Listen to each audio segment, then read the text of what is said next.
With Christopher Nolan's adaptation of Homer's The Odyssey right around the corner, and with it already getting a ton of backlash from the most recent trailer, I thought what better time to discuss the movie Troy, a movie that tells us of the events that happened directly prior to The Odyssey. Now, it's no secret that Troy was not exactly well received when it debuted back in 2004. General audiences were more forgiving on their reviews as per usual, but film critics, well, yeah. Film critics were not the biggest fans of Troy, to say the least. And most Greek scholars were even harsher on their reviews. Here's one of my personal favorite ancient historians, Tom Holland, on the movie Troy. So the film of Troy, you've seen the film of Troy, the Brad Pitt film? It's the worst film about the ancient world ever made. Now, I'm no professional film critic, but along with watching an unhealthy amount of movies, I can embarrassingly say that I got my bachelor's degree in ancient Greek and Roman studies. So you could say that I'm something of a Greek scholar myself. And I gotta say, I like Troy, and I find the criticisms to just be largely unfair. So, in this video, I will be going through the main critiques about Troy, and hopefully create a defense for this film as large and girthy as the ancient walls of Troy itself. And hopefully, there won't be a Trojan horse around to penetrate my walls and flood them with semen. Let's begin. As I was going through the various criticisms about Troy, I slowly began to realize that a lot of the disdain for this movie came back to the same general line of thinking. The hate all starts with this premise that Troy is an Iliad adaptation. From there, haters claim Troy ruins the story by 1. Removing the Greek gods, and 2. Dumbing down the characters. Part 1. The premise. Homer's The Iliad, alongside Homer's The Odyssey and Hesiod's Theogony, were the three real cornerstones of ancient Greek culture, religion, and just general identity for hundreds of years.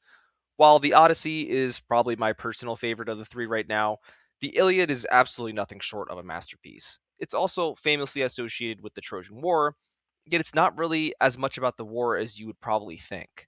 The poem begins 10 years into the war, takes place over all of maybe 2 months, and ends before the war is even over. There is no abduction of Helen, no Trojan horse, no destruction of the city, and no death of Achilles in the Iliad.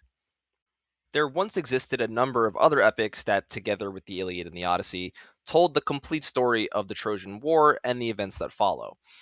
This collection of ancient poems are known today as the epic cycle. Unfortunately, the epic cycle poems not named the Iliad or the Odyssey have all been largely lost to history.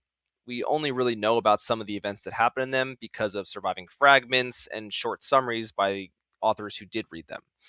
Troy very obviously deviates massively from the Iliad in that it tells the complete story of the Trojan War from start to finish.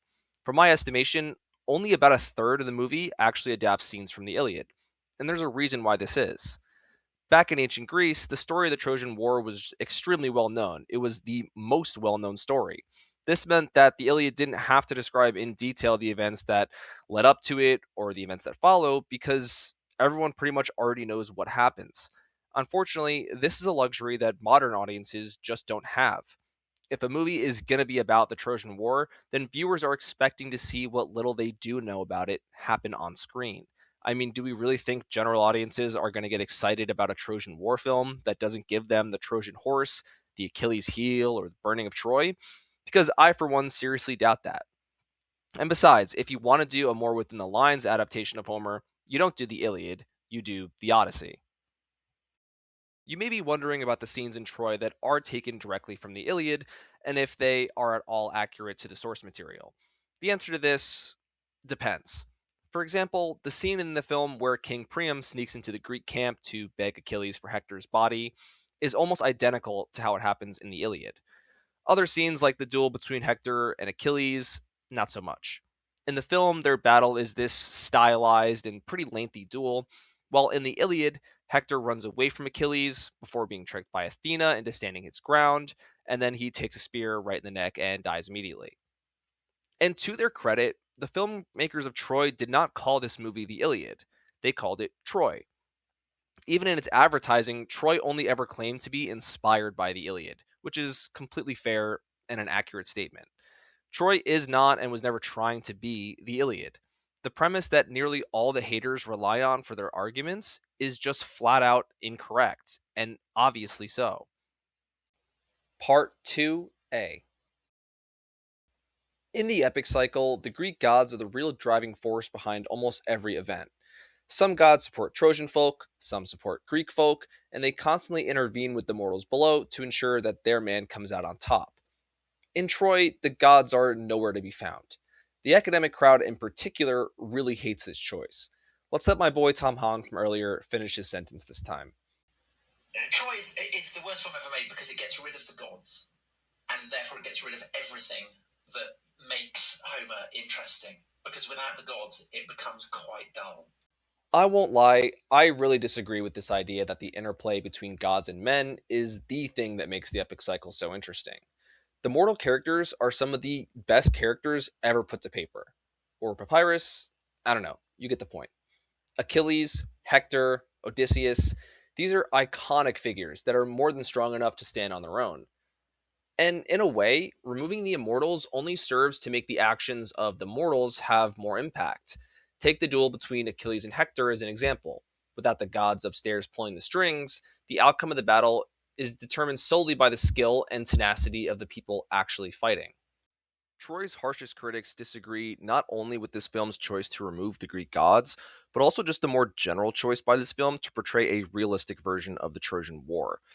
I, for one, think it actually makes a ton of sense.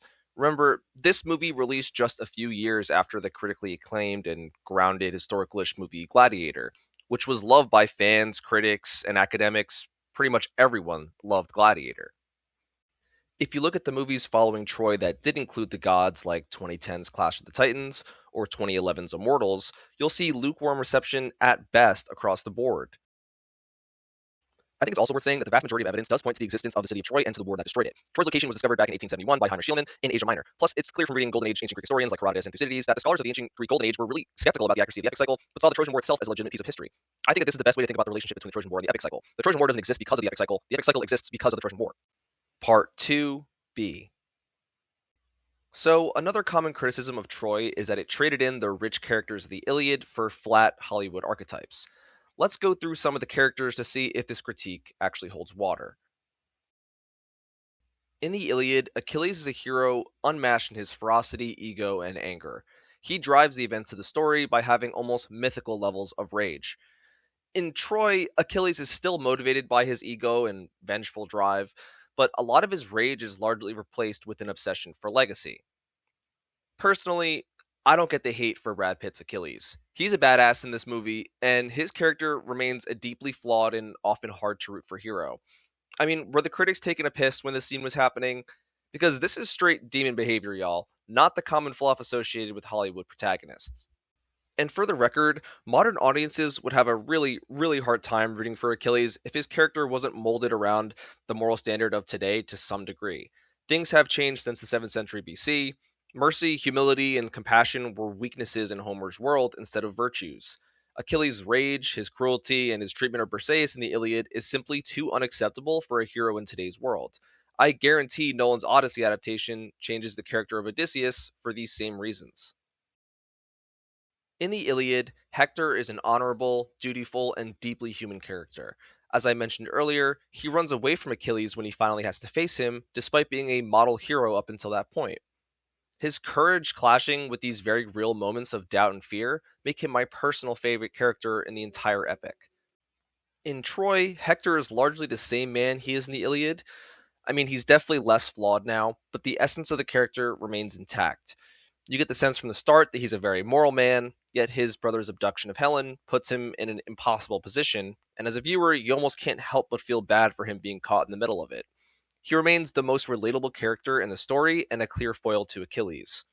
This Achilles Hector dynamic is one of the reasons why the Iliad is so brilliant in the first place, and Troy hits the nail right on the head here. Achilles is our hero, but Hector, his primary rival, is clearly a better man than Achilles is. What I do agree with critics about the most is that some of the supporting characters in Troy do get dumbed down if you're comparing them to their Iliad counterparts, the exceptions in my mind being Briseis and Priam.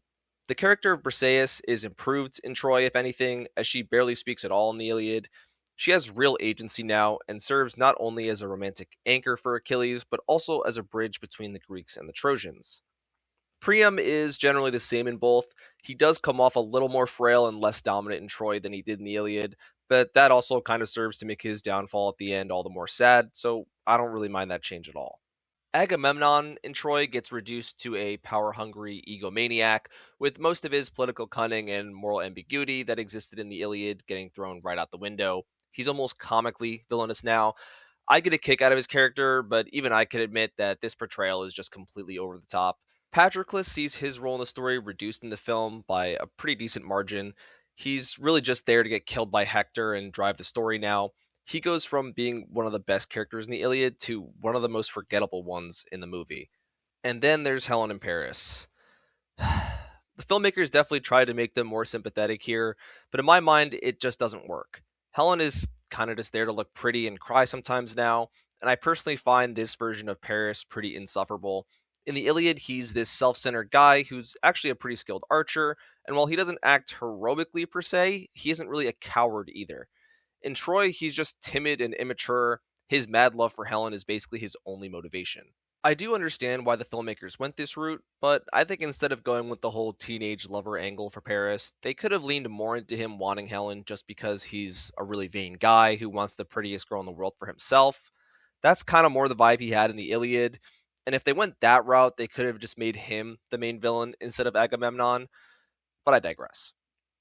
In general, I think the characters in Troy do remain largely complex, with only a few supporting characters getting the Hollywood treatment. More importantly, I think, is that the supporting characters in Troy still all do a great job of supporting what is the real heart of the story, the rivalry and clash between Achilles and Hector. Don't get me wrong, Troy is not a perfect movie. It's far from it. But it deserved a better shake when it released, and it still does today.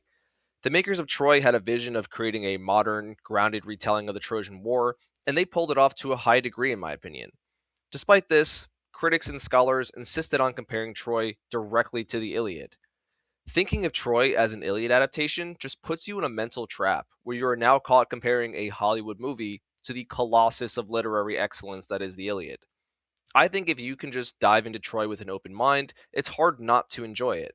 The costume design, the close combat choreography, the big set piece battles, it's all extremely well done. So, yeah, I'd give this movie like a 7 out of 10.